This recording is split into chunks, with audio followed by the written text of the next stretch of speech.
ang liwanag at ang kapayapaan nawa ang sumainyo ngayon at lagi na.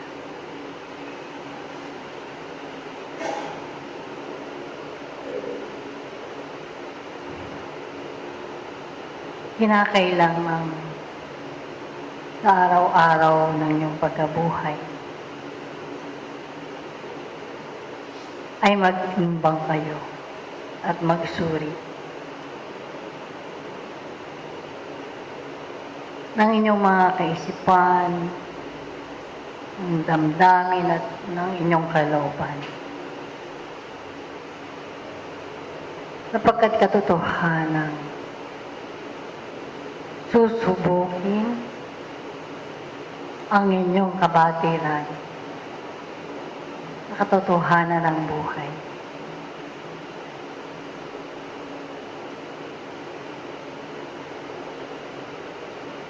Sapagkat ang inyong nilalakaran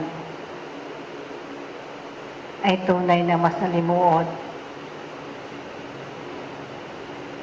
at marami ang mga pangyayaring hindi maunawaan ng karamihan.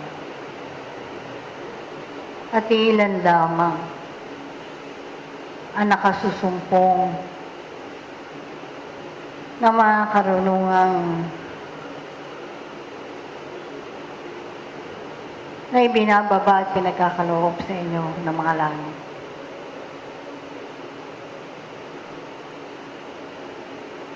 Kung kaya nga't kinakailangan ay lagi ninyong matanuran ang inyong sarili.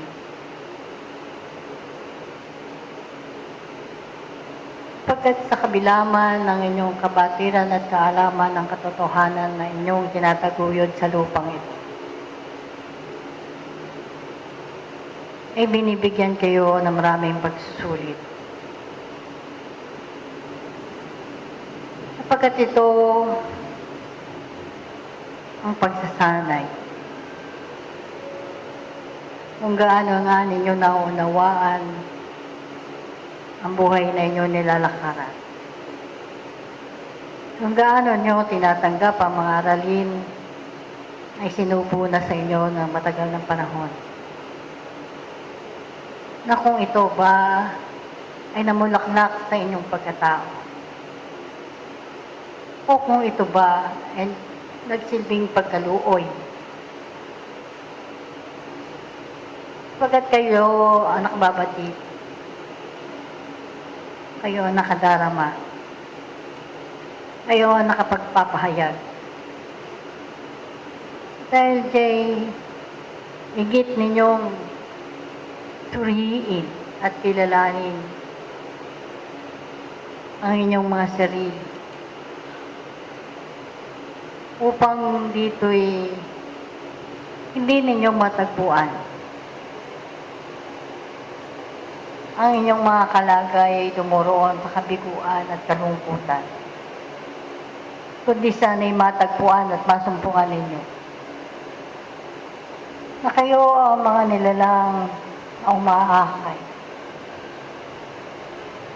nagbibigay ng kandili,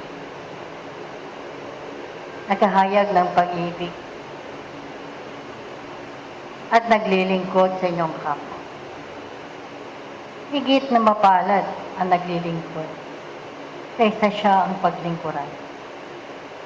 Sapagkat nababatid ninyo ang ligaya ng isang kaluluwang ibinigay ng buong lugod ang kanyang kalakasan sa kahinaan ng iba. Upang dito'y maunawaan niyang siya ay bahagi ng kanyang kapwa at kapilas upang siya'y mag-iisa kanyang layunin pagkapanahon ng kalupang.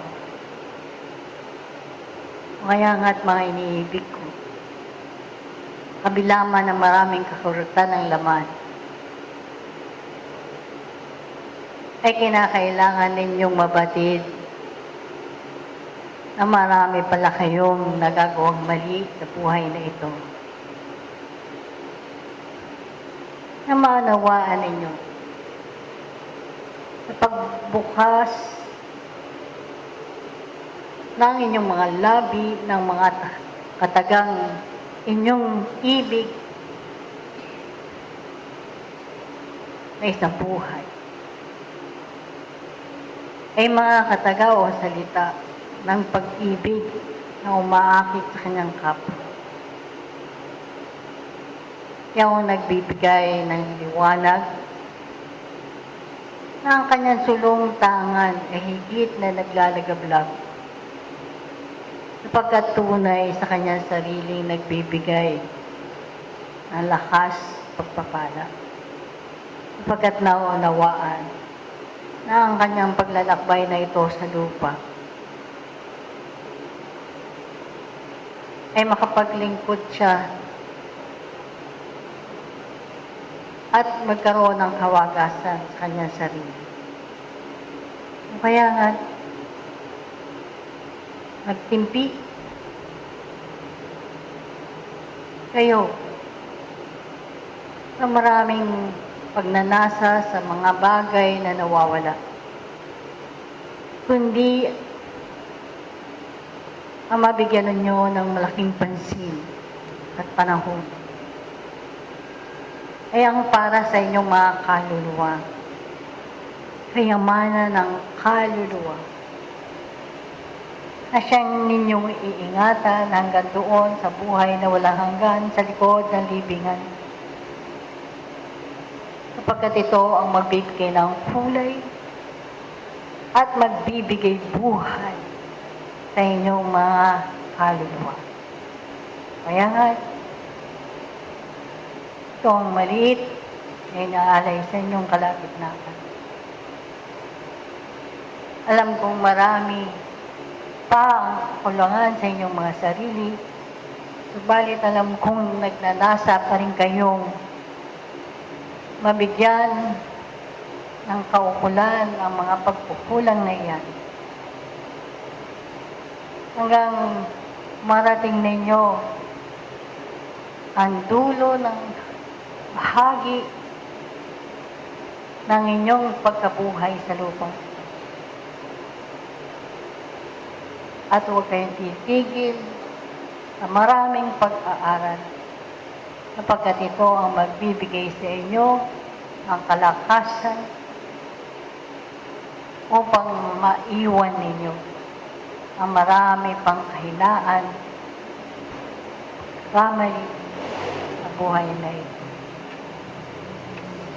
Magpapatuloy tayo sa ibaba at ninanasa ko ang katahimikan na luluyang ito at ang mga kasangkapan ng panahoy magkaroon ng pakikipag-ugnayan sa isa't isa upang maging malaya ang inyong mga sarili sa paglilingkod na ito.